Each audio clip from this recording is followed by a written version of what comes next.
I hope you can hear us. I hope you've all got into the meeting safely, and those of you who are joining us will continue to join. Thank you very much for joining us today. Welcome to the Aldgate Partnership session on building stronger communities. So if that wasn't what you were expecting, leave the meeting now, but that's essentially where we are for the next hour. My name's Jim Minton. I'm Chief Executive of Toynbee Hall, and also I'm a board member of the Aldgate Partnership. I hope that lots of you will know both of the partnership and also of Toynbee Hall. The Toynbee Hall has been in Aldgate area, in our historic home on Commercial Street for over 130 years, and very much during that time part of the community and trying to engage the community. And so today's session is very much about that community, what people want from Aldgate, and how together we can make it the great place that we all want it to be. And for many people it is a fantastic place, steeped in really incredible history, real vibrancy, full of fantastic stories and fantastic characters and fantastic businesses and institutions, as well as a whole range of different communities. So it's really important for the Aldgate Partnership that, as we come out of the period we've been in, that all of those stakeholders within the community are able to kind of shape and have a say in how we make Aldgate a fairer and happier and more prosperous and more vibrant place for everyone. Because I don't really even need to say this, but over the last 6 months, we've all seen the huge challenges that our different communities face. People have been anxious and isolated, they've been uncertain, and yesterday's announcements obviously would have just added to the fears and the kind of frustration that many people have had. People have been ill and lost jobs or fear losing jobs, and the impact on some of our communities we know has been severe and disproportionate. And obviously local businesses some that have taken years and decades to build up have suffered real challenges. So it's been for everyone. But on the other side of it, we've seen so many real strengths in the community and many examples of kindness and collaboration, innovation, creativity, community organisations finding new partnerships. Those same local businesses that have been struggling actually have been incredibly helpful to many, many people, and the schools and the faith groups have rallied around to make sure people are cared for and supported. So today's session is how we harness and build on all that. I'm really delighted at the panel of people that we've got together who will share their perspectives, and then we'll open it out to you to ask questions, to pose comments, and make it as interactive as we can over the next hour. I'll just introduce our panel briefly, and then I'll hand over to them to give their perspectives.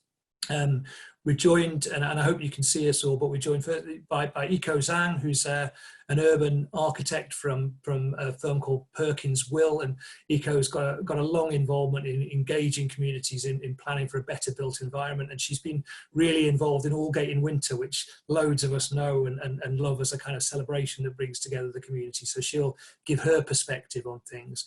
We've got Paul Wilson, who is Community Engagement Manager for East End Homes, which is a local social housing provider, which many of you will know, and obviously provides much more for local residents.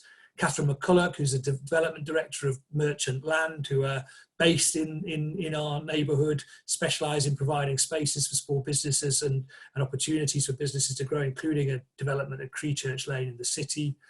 We've also got one, and I hope we'll have another local resident joining us. Paul Johnson is with us already, who's a local resident, keen and connected community member. Also, although he's very modest about it, as a photographer who took part in the Aldgate in competition last year, and he'll give a community perspective, as I hope, if she's able to join us, will Shazna Ali. She's had some problems with her connection, but hopefully she'll join us during the meeting. And last but not least at all, Reverend Laura Jørgensen, who's of St Botolph Without, and also a governor of Aldgate School and involved in many things, and many of you will know Laura very, very well. So that's our panel, that's the framing of the discussion. Do participate. I hope we all get something useful. We'll certainly learn some things from it. And I thought we'd start off maybe by going to Eco for a kind of just a kind of overview of, from her perspective, what is the community like? What's it like here? What are the good things about it? How things like Aldgate and Winter help bring us together, and what are the kind of things that we need to think about together as we move forward? Eco, over to you. Yeah, thank you, Jim. Hi everyone, Eco here. As Jim mentioned, I work as an urban designer in Perkins and Will, and we are a architecture and design practice, and we're based in the Whitechapel building. So I think community building is always something I felt very passionate about. That's kind of through my work on regeneration projects, but also it's something that I really interested in doing in the local community I live with. So I think like trying to extend that to my work community is something that I really wanted to do. And early last year, I got the chance to actually through the Aldgate partnership to participate in the Aldgate in Winter events, which is a fantastic opportunity to bring so many different individuals together. And I think me and my company was able to contribute our knowledge and skills and all of our passion into creating an amazing event with the schools and residents and all the other organizations. So for those of you who are not familiar with the event, I just pull up my screen to share a few snapshots of the involvement we had last year. So we started, well, my involvement started with the drafting and working on the sustainability aspect of our project, and we have come through discussions with both our sustainability expertise in the office and the city's recycling team. We have drafted up this sustainability manifesto to really look into the issues or setting up the guiding principles for the event and for the residents to be able to follow, so that the event is more of a to be more sustainable and help we change the world to a better place. And as out of that, I think you can see on the screen, we did another little project, which we collected about 200 milk bottles from all the other tenants inside our Whitechapel building.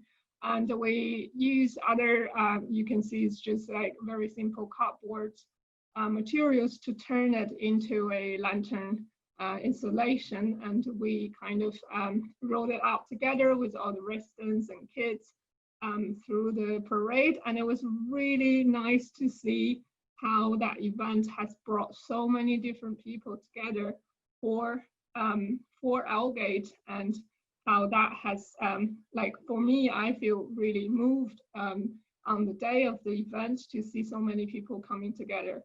I think that's something that makes Aldgate very special because of the diversity in this area, because of we are at this crossroad between rapid development and grassroots resistance, which make it so diverse at all different levels. And I think that's something really makes the area special. During the lockdown, I think I was the same with many office workers, that we have closed our office and have been moved into a working from home mode. And I think the connection to Aldgate personally felt a little bit cut personally, because the pandemic has forced us to think about some other immediate threats, and not being to be physically in the area has definitely created a challenge, at least for me, to continue that energy generated from the Aldgate in Winter event. And planning for the future seems a bit unknown at that time.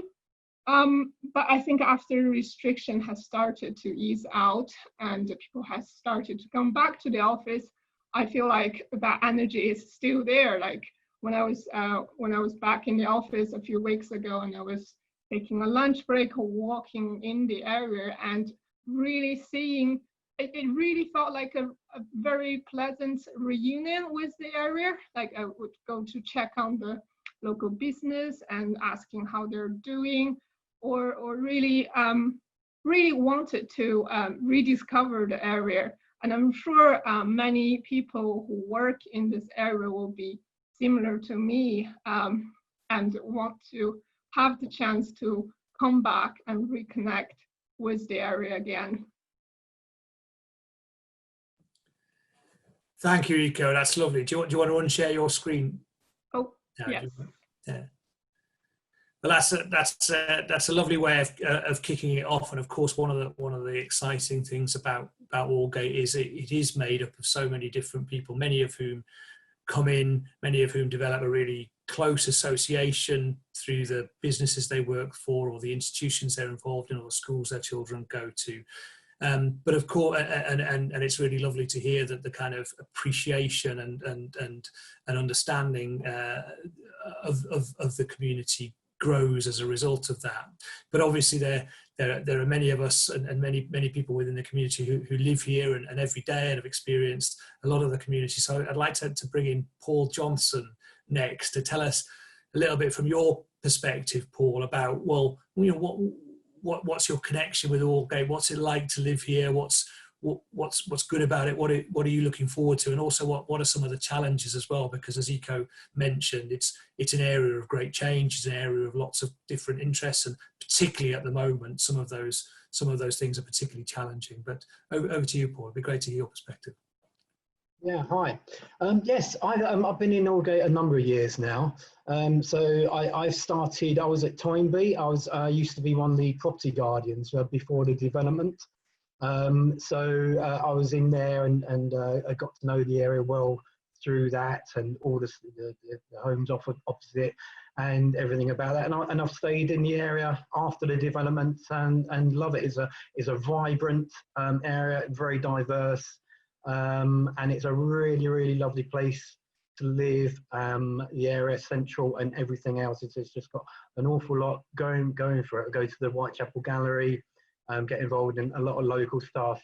There's a lot of positives, really, really positive for the area.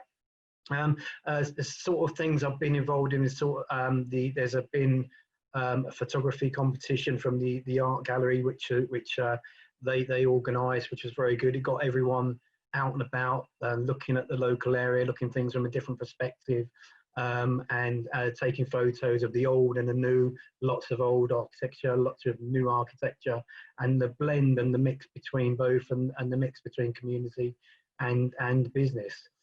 Also the winter parade, that was absolutely excellent. That was a really, really good parade. So all the children involved in that, getting all the youngsters involved and having all their lanterns and things like that, and all the eco stuff that went with it.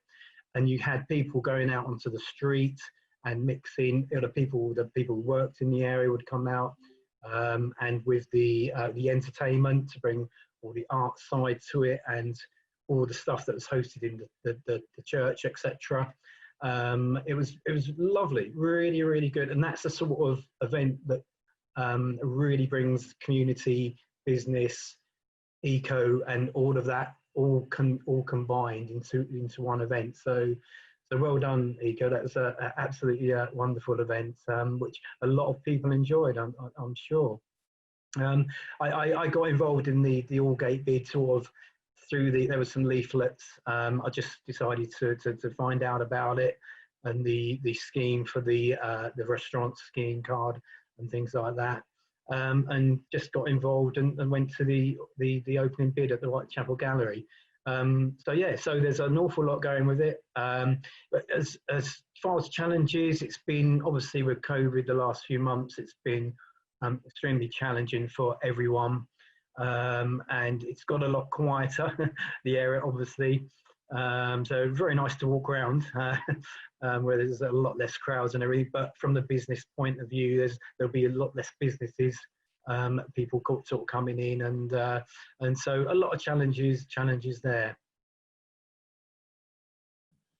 Thanks, Paul. That's lovely, and lovely to hear that you know you got so involved in things, and I know many others in the community have, and I think maybe we'll come back when we hear from Laura in a minute to kind of some of the other things that people have been kind of dealing with and having to kind of manage, because although there's so much opportunity, I think we've realised more strongly than ever actually that some of the kind of safety nets that people might have relied on haven't been as strong as they could have been over the last period, and actually, you know, the community has really had to rally around and help, and actually there's, you know, I think it feels like there's a kind of determination that we should come back better and stronger from this, and some of that is about business, obviously, and some of that is about things like housing. So I was going to bring in Paul Wilson maybe from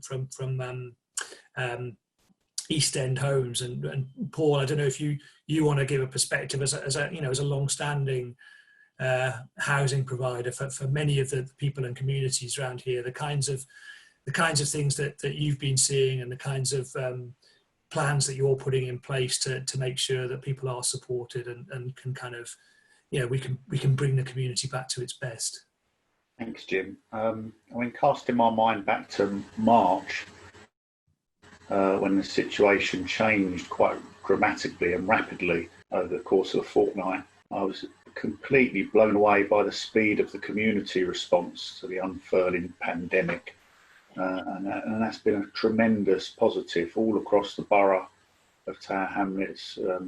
Individuals and community groups have populated brand new mutual aid WhatsApp groups, you know, really quickly, and continued to work on, you know, throughout these past 6 months now.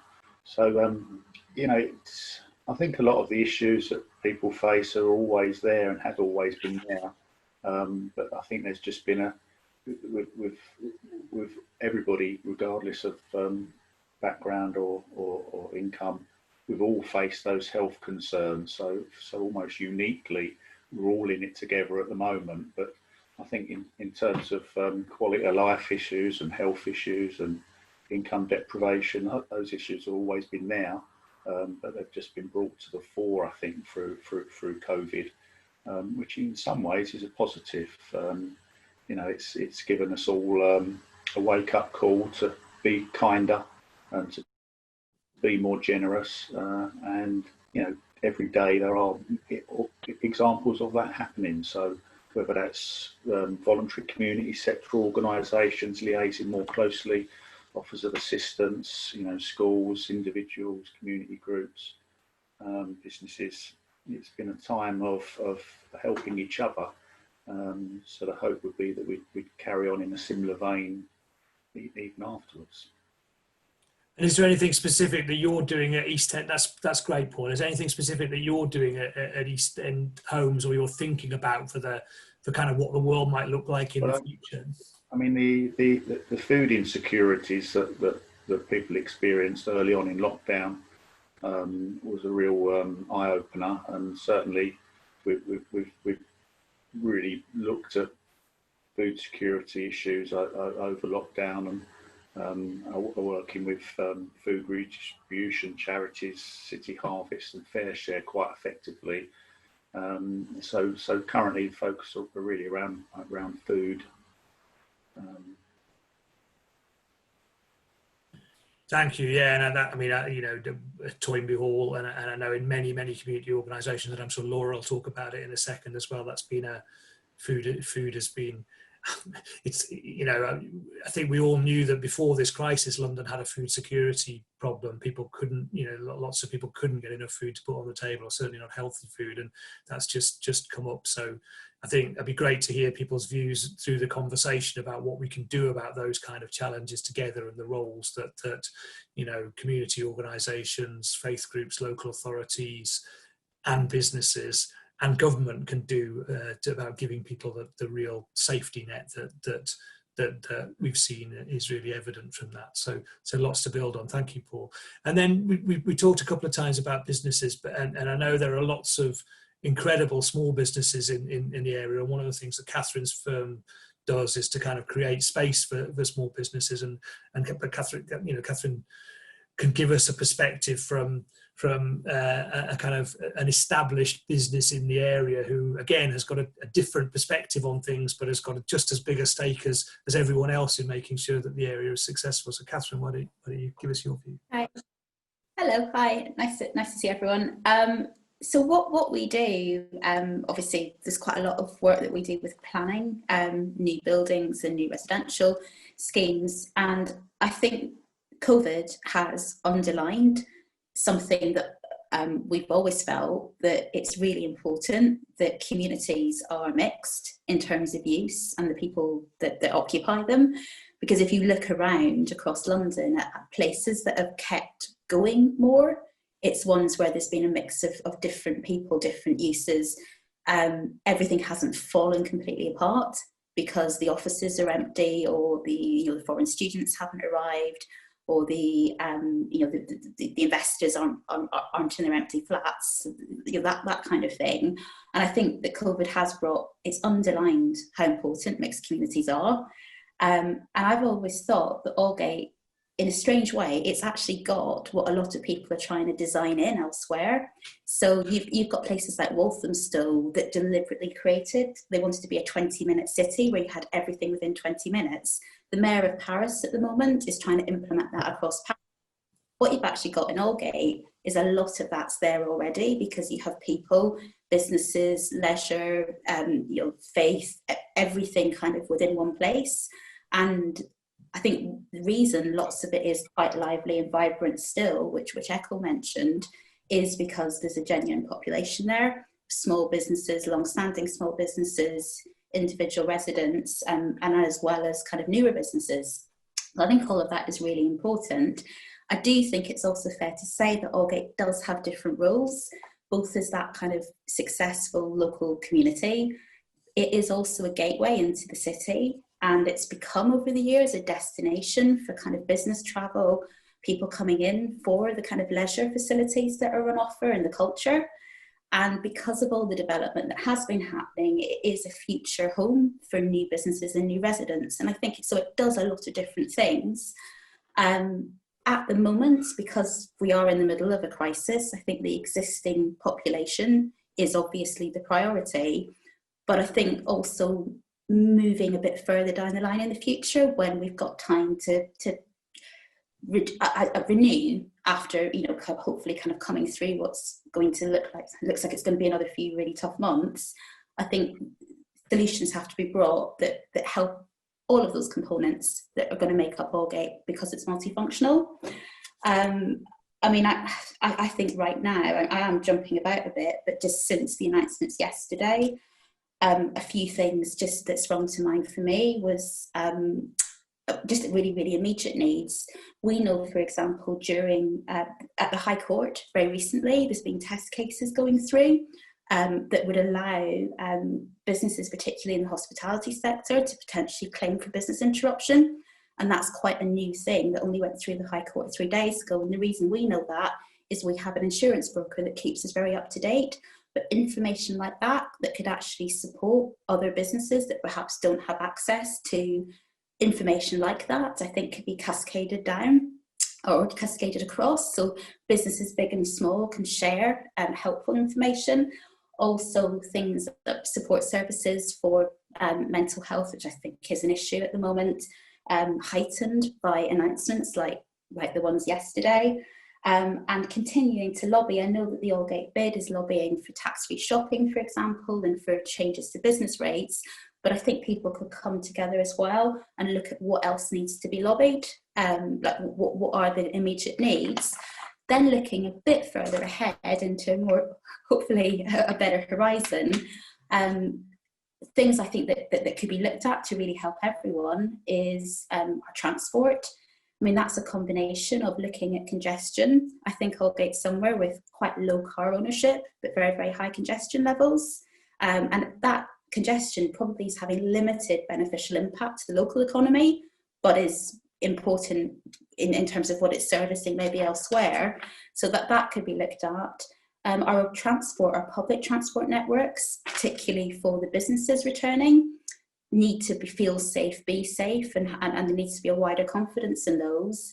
And the sustainable travel that has been coming forward in recent years, there needs to be more of that in terms of cycling, walking, car clubs, shared means of transport. Really looking at our transport, that will sit, that works for everyone. I think supporting Aldgate hospitality and food and beverage and culture when it becomes safer to welcome in more visitors, to find new ways of trying to make that work, to attract people back in. I'll shut up just in a second, but one of the things that I find quite interesting is where other cities are using things like music and culture to really bring footfall back into public spaces. We have 7 new public open spaces coming forward in Aldgate shortly. When it's safe to get people back, open air music, open air theatre, things that could bring people in to experience an area again when it's safe to do so. I think there's a lot overall that could be looked at, and I think it needs to benefit everyone. That's it. That's great, Catherine. Thank you very much for all of that, and that's some great kind of food for thought and hopefully for debate in a minute between us and the audience about some of what the priorities might be. I mean, it's too easy sometimes in the kind of environment that I work in to kind of have this view that there's community and there's business. And actually, I think one of the things that this crisis has shown, and particularly with small businesses, but I really liked what you were saying about cascading as well, that in a sense that everyone is part of the community here and everyone's got a stake in it. And so it's important that we do try and work out solutions. But one of the things we might come back to is kind of some of the trade-offs and some of the kind of balances between the interests of getting things moving versus keeping people safe. Somebody's put a question in the Q&A, so maybe we'll come back to that in a second. But thank you, Catherine, that's great. Laura, so for you then, really like to kind of, as someone who obviously is kind of very, very face-to-face with lots of people in the community lots of the time, I would imagine even so, despite social distancing, you've still kept a degree of contact with people and an understanding of the community. Why don't you give us your take on where we are and how we can keep and strengthen the community going forward? Thanks, Jim. Yeah, I mean, I'd like to say that I was face-to-face with everyone throughout, but the vicarage is not in Aldgate, so that's been a real, because usually a vicar would live in their local area, but circumstances are not such. So we are so used to at St Botolph's having our building as our major outreach that we opened during the day at St Botolph's, and lots of people used to just come in, I think really just to have a bit of peace and quiet. We had recitals and all sorts of other things. So suddenly finding that our main asset was shut, and what do we do as a church? So of course we went online like everybody else, and we've been doing lots of Zoom meetings and trying to keep up with that. But one of the things for me as a vicar is that I'm not just looking after my congregation. I am a parish priest, so so that everybody in my parish, I feel that I have some responsibility for. So very early on in lockdown, I was getting involved in WhatsApp groups and talking to people, setting up a food bank in the square mile, and then suddenly discovered that actually the local residents, they had it, they knew what they were doing, they sorted out their WhatsApp groups, they didn't need the church coming in and doing lots of things, because they could set up particularly in my parish, which is in the city bit of Aldgate, in Middlesex Street and Mansell Street, they all knew each other, they wanted to set up, so we just offered what support we could. But the residents, they really got together, mutual aid groups, sorting out, making sure that people who were shielding or self-isolating could have the food from the food banks and other stuff. Absolutely amazing to watch those communities coming together with very little help from outside. Actually, the residents knew what they wanted to do and they did it, and I thought that was absolutely brilliant. So other things that we've done in church is that we had a community choir that had started in January.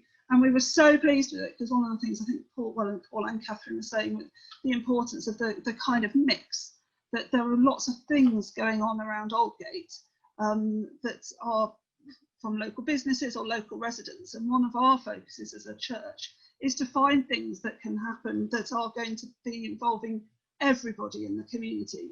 So we were so pleased with our community choir that we had local business people, we had people from all over the place, and we had local residents. And then of course March, that all shut down, and singing is one of the things that it doesn't look like we're going to be able to do for a while. But the community choir did continue online throughout that. They've got a recording of the things that they were doing, and I'm hoping that we're going to be continuing with that. But one of the things, I've been in Aldgate for 11 years now, and one of the things that I've always noticed, it's a place of change, it's a place of renewal. We've been talking about thresholds already. We're St Botolph without Aldgate. We talk about those thresholds, that gate to the city, and this extraordinary space where you have got residents and city businesses. And I think there's something hugely special about that. When I'm reflecting on community, one of the things that's really hard to think about is, well, what is the community at Aldgate? Because I think there are lots of different communities. And what I would hope that we might be able to do together is find a way of working so that people do know each other, they're familiar with each other, that they are able to spend time with each other as time goes on. And one of the amazing things that happened for our local community is the Aldgate Square, that outside space. Aldgate in winter was brilliant. There was a summer when the festival when the square opened. And one of the things I've noticed coming on in church at the moment, one of the things I've noticed coming in and out and seeing and taking my kids to the Aldgate school is that there are still people around Aldgate. There are a lot of construction workers, but there are still people sitting out in the square because outdoor spaces are safer spaces. So seeing people meeting, social distance, being really careful, but meeting and chatting. And I think that's absolutely vital, particularly for local residents. I was talking to somebody this morning who was concerned, I bumped into them, who was concerned about the effect on mental health of another lockdown. And I think that's one of my big concerns. And how do we, we've got a question about people feeling uncomfortable, but I think there is an issue. There's an issue about whether people feel safe, and if there is another lockdown, what can people in Aldgate do to make sure they're supporting each other through that? So our focus, obviously, we do services. We just opened for a service, our first service in 6 months on Sunday. We'll see how long that lasts, but we'll be online otherwise. But I think my big concern is how do we support people's mental health during the next 6 months or perhaps longer. That's great. Well, I thought, and maybe in a second we can get some views on that particular question, because I think that's right. And I mean, it's lovely what you said about outdoor space, and it's the same as what Paul Jørgensen said earlier as well. That there are some fantastic assets in the community that we can, and eco as well, that we can use. But as winter comes, it'll be difficult, and as people are fearful, it's very difficult. I'd said at the start that we'd hoped to be joined by Shazna. Unfortunately, she technology has beaten us and she's not able to. And if there are people watching who actually do live in the community now, obviously Paul here is a resident, and Paul looks after housing, other Paul looks after housing here, and we've all got a stake here. But if there are people who are residents, I'd really love to hear from you any questions or comments that you might have, just so we can kind of broaden out the discussion. There's one question in the chat already, so maybe we'll start with that, because it refers to some of the themes that have been talked about by the panellists, and thank you all the panellists. That was a really great introduction. But about balancing, and it kind of, I guess, given what Laura said and what others have said about the fact that we've got lots of different interests here, how do we balance the different needs, the kind of need to get the economy going, and that's not just a kind of economic, kind of capitalist, if you like, interest. It's genuinely for the good of the community, because lots of people's livelihoods rely on a functioning economy. But how do we balance that with people being able to stay safe, and how do we balance that kind of staying safe with the kind of need for people to socialize and to have fun and to do some of the things that kind of keep their lives going. It's a real challenge. Maybe, I don't know, does anyone particularly want to start? I would be interested in kind of Eco's view from an urban planning point of view and Paul's view from a housing point of view. Does anyone want to particularly start? Or just wave a hand?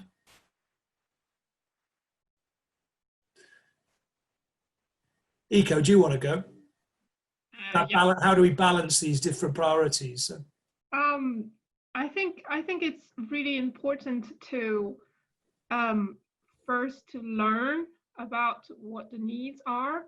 I think one of the things that I feel, like I mentioned before, I feel like I was a little bit cut off because of working from home from the local area, and I kind of feel like I wasn't sure if the other businesses are still running during this time, or how are the local residents respond to the challenges, because I guess like all the community facilities are closed as well. The library is shut down, and the church is shut down, and the area was like in a very busy crossroad, and still people need to move around, but how that has an impact for the local residents. Like, I think for people who actually living outside, a little bit outside of London, they kind of have the feeling like it's a mainly residential area, and there are always like lots of residents who are there to form a group and support each other. But for our area, it's that after the lockdown, probably half the business was gone or moved from working from home, and how that has impact on the local residents. Like, do the residents feel like it's actually making the environment a little bit more, there was more space, there was more brief areas, or something like that. I think it's important to first learn more about the needs. That's what I think.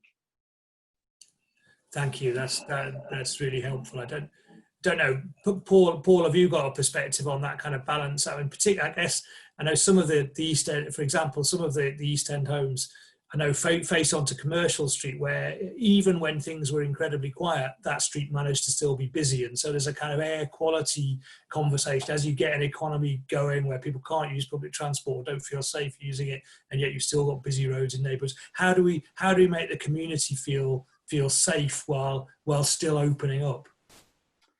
I think the balance has been struck by adherence to rules. Basically, the transmission risk it has to be managed. So when in doubt, then I think the risk of transmission dictates all. So, for example, closure of play spaces is something that I kind of struggle with, because I understand and value the importance of play to children and indeed parents. But I can fully understand why the government felt that play spaces needed to be closed at that time. I think looking forward over the next 6 months, I think that the national priority is to keep schools open. And I think anything else that can be cut from the coronavirus transmission budget as such that they talk about, I think we'll have to go, sadly. So I've needed to, we always enjoy a pantomime at one of our community centres with 100 kids. Not this year, sadly. We're all going to have to pivot and find new ways of doing things. Super example of that is Toynbee Hall's marvellous Facebook events. People are coming together virtually for, doing all manner of things through Facebook and other mediums. So I think, we're going to have to look at doing things differently, because essentially the top priority is keeping our schools open and keeping the economy going as best it can, albeit with many of us now asked to carry on working from home. Yeah, I think that's a good message to keep on being creative. I mean, one of the saddest moments of my summer, actually ridiculously, it was having to put a sign on the table tennis table outside Toynbee Hall saying, please don't use it. And we, that was for about 3 or 4 weeks during the kind of deepest lockdown. And it was sad because that, we've been asked by residents to do this, by the way. It wasn't just a unilateral decision. People said, we don't really feel safe with people congregating. So completely understood it, but it was a trade-off between those people who didn't feel safe, versus those people who wanted to do some kind of physical exercise with their kids or whatever. And it was a very, very tough thing. And hopefully we got to a position after a few weeks where we could find a way of managing it safely and people felt okay to use it again. But we're all come up against those kind of things. Laura, you kind of raised the question about mental health, and I think that's pertinent to this, isn't it? That kind of in the kind of safety first approach, which we all are having to take, for very good reason. There's a massive impact of that. Do you want to just explore that a little bit? And then we've got another question which I'll pick up and maybe take to Catherine in a second. So. I mean, speaking of someone, I'm asthmatic, so I was very averse. I'm very risk averse as it is, but when the lockdown happened, one of the things that I've been really struck by, I mean, I'm a governor of the Aldgate school, my kids go there too, is that actually the school were very calm and their risk assessments are very thorough, and that actually I felt that they'd done all the work. And I suppose my question is, who is it that needs to do the work to make people safer to come back? Whose responsibility is it actually? Because it's a very diverse area. And where does that come from to make it feel safe? I mean, personally, walking around, people clearly do have different attitudes to risk when they're wearing masks or not masks. Social distancing or less worried about it, following all the rules or following none of the rules. And I think that my big question is everybody responds differently. How can we have rigorous things in place to make sure that when people do come back, that they do feel safe, and that residents do as well? I'm very concerned to make sure that residents are happy with being out and about. Some of them are and some of them aren't, I think. Yeah. Paul, if I could ask a blunt question, Paul Johnson, do you feel safe? What kind of things do you think need to happen? Well, obviously with the certain facilities closing and it's not ideal, but certainly from a local point of view, there's been a lot of challenges, but it does feel safe. It is a safe area in the main.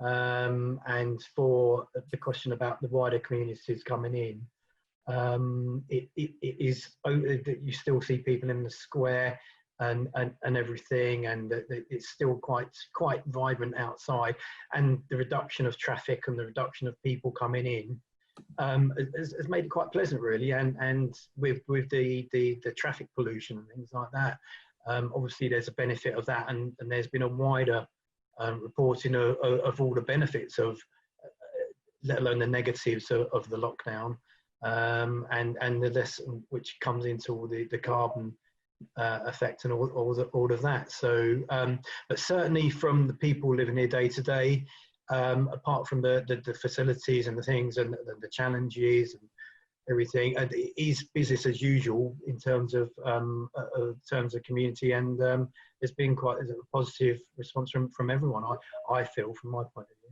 Yeah, well, that's very good to hear. I mean, I know that from the evidence that some of the things that we've seen in our community centre, and even though we haven't been open, we've been having small groups now coming into the halls for the last few weeks, although who knows how long that'll be able to last. But we've also been doing a lot of outreach and a lot of talking to people, a lot of befriending work, and unfortunately some people do feel very anxious and actually are in probably quite unsafe conditions in overcrowded houses, but unfortunately feel like they're stuck between going outside into a world where they perceive it's quite dangerous, or they've been told to shield, versus staying inside.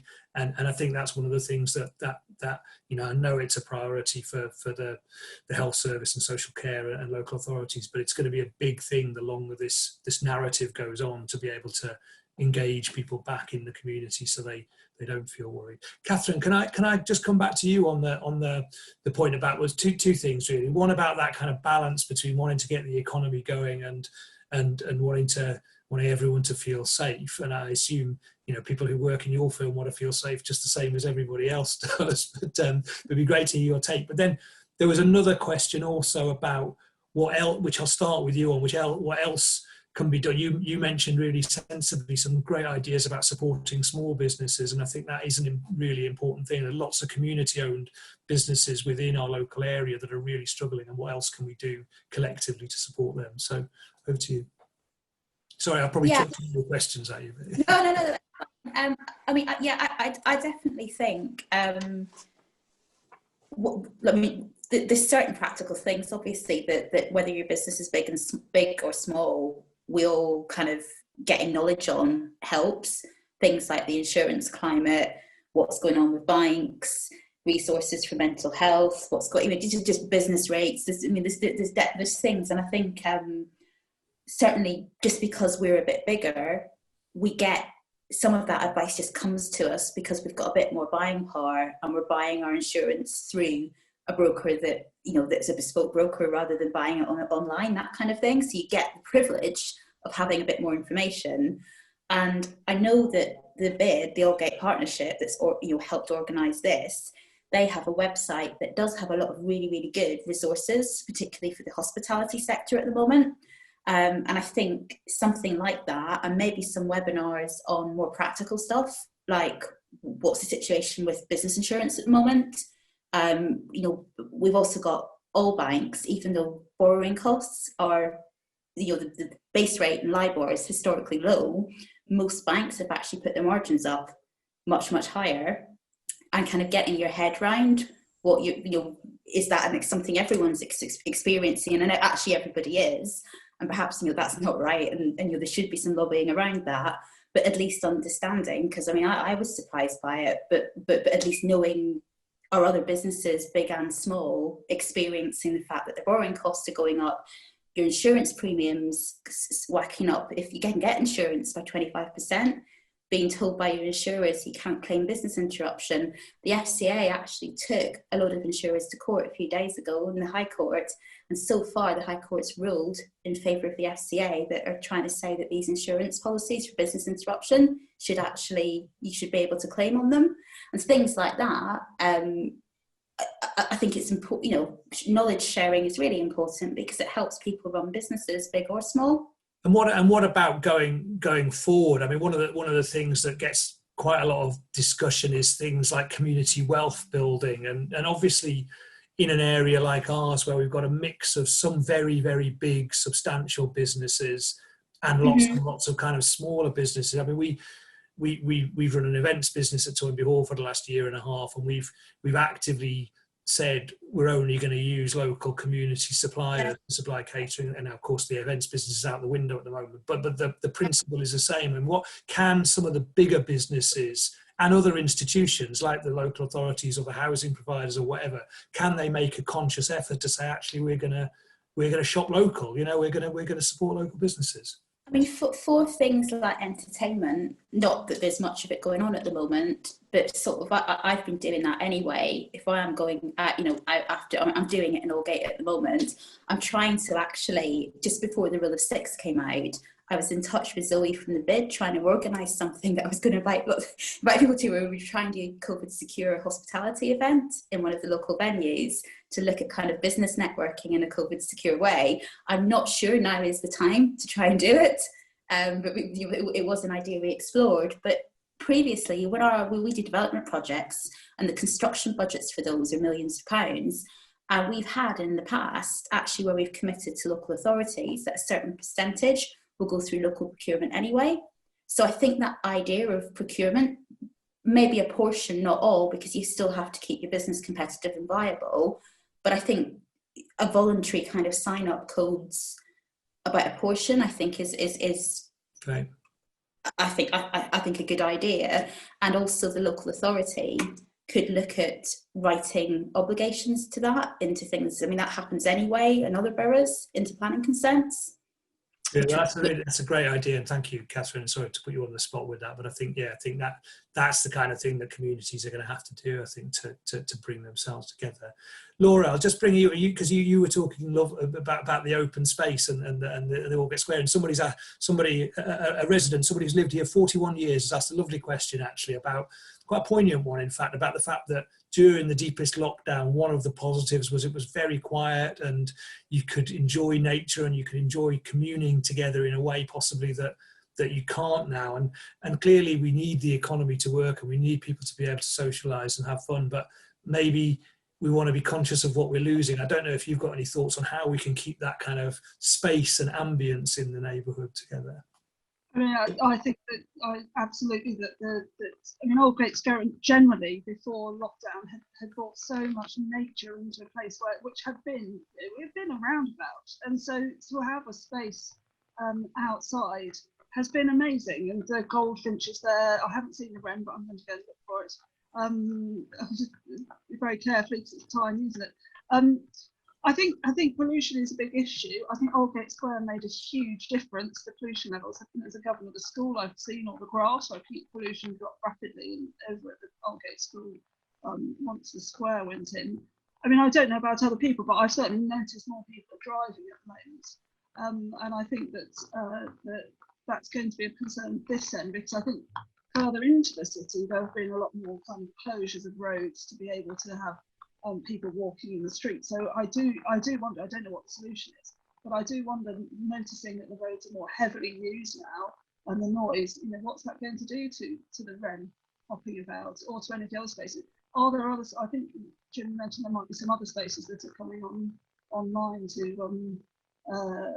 for people to go to, and I think having a place to go to where you can sit and rest and not feel rushed and do lots of things is brilliant. I mean, talk about mental health as well, that's brilliant. It's brilliant for people to talk to other people, bump into, but it's also brilliant just to have somewhere to sit and have that peace and quiet. And it is unusual in Aldgate, unfortunately. Yeah, and I agree with you. We've had that outside Toynbee Hall. It's been it's been really great over the summer. In fact, seeing people enjoying the new open space that we've got in a very informal way. Ika, I just wondered if there was anything with your kind of urban planning and design hat that we in Aldgate can think about going forward in terms of how we get that balance and keep that environment, and I mean that in the broadest sense, nice and welcoming and healthy for people.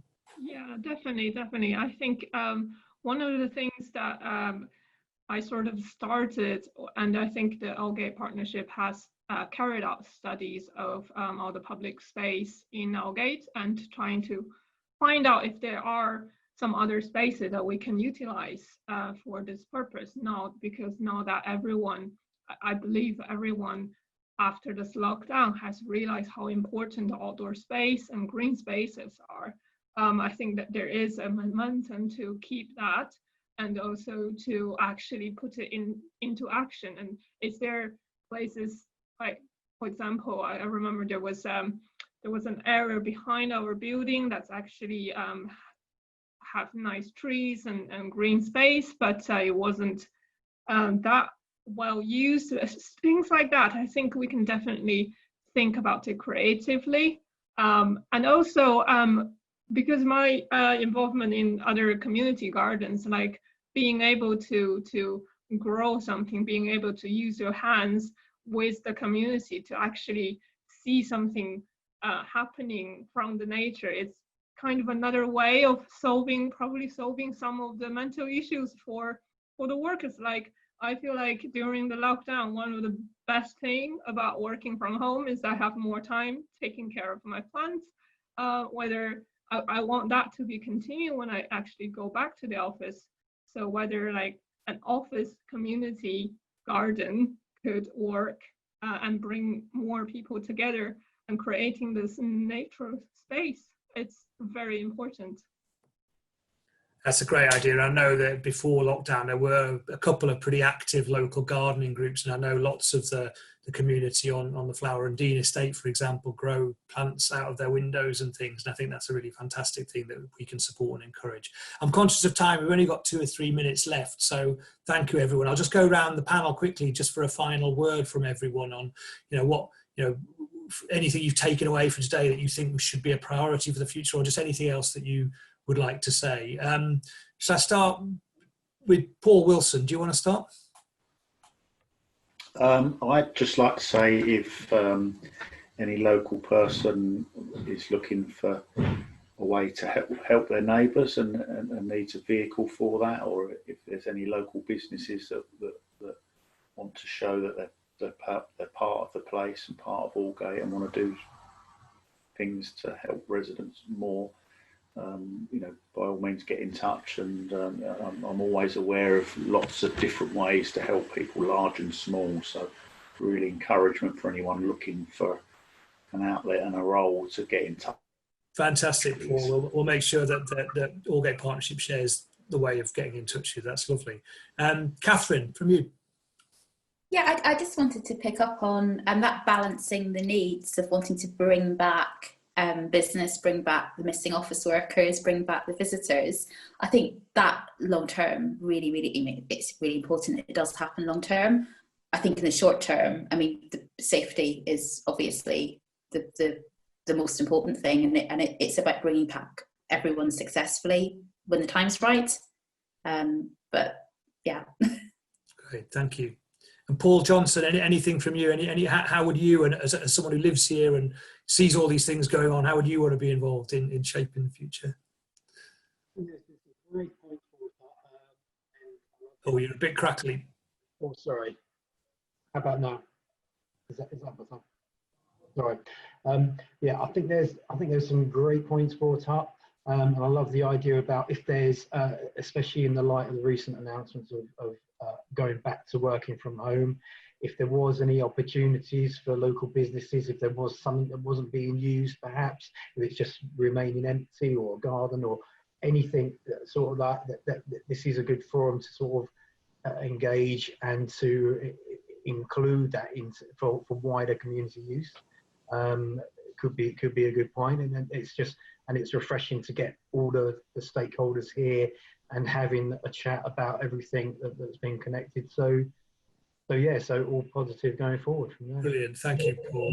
And Eco, sorry, from you. Yeah, I think there are lots of opportunities to both probably bring the inside and the outside. I think it's important for me and for people like me who's working in the area to actually tap a bit more into the area, get to know more about the history and the other people who are coexist in the area that we probably before spent most of our time over there. Yeah, I think there's definitely a lot of opportunities, and I'm feeling excited to continue discover that, and throughout this slowly return to work phase and try to actually make some positive change. Brilliant, thank you, Eco. That's great. And Laura, finally from you. I think this is a time, there's an opportunity for real change, because people want change and they want to work for change together. So that's both, for the next 6 months, whatever will happen, that finding creative ways of working together, and then looking much further in the long term. I think it's a really, obviously it's a difficult time, but I think it's a real opportunity that we should seize. Yes, and that's brilliant, Laura. And I think on that note, that's a really positive note in which to end it. I want to thank all of the panel for your thoughtfulness, your contributions. We've gone over shared cultural opportunities, better use of green space, support for small businesses, giving people the chance to have a voice and connect with each other, opportunities to do safe activities together, all stuff that we really want to make happen. Let's be ambitious. Let's be ambitious about how we want Aldgate to be, and if there are arguments to be had outside and an influence to have, let's try and do it together. It's a great place to be, and let's ensure that it's a really great place going forward. So thank you very much, everyone. We're at 3 o'clock now. People have got things to do. People have got children to pick up and lives to get on with. So we'll let you go back to your lives. But thank you so much for joining us this afternoon, and thanks so much to our panelists and to the partnership team for organising this for us. And yeah, keep in touch, and hopefully we'll have another one of these sessions soon. Thank you.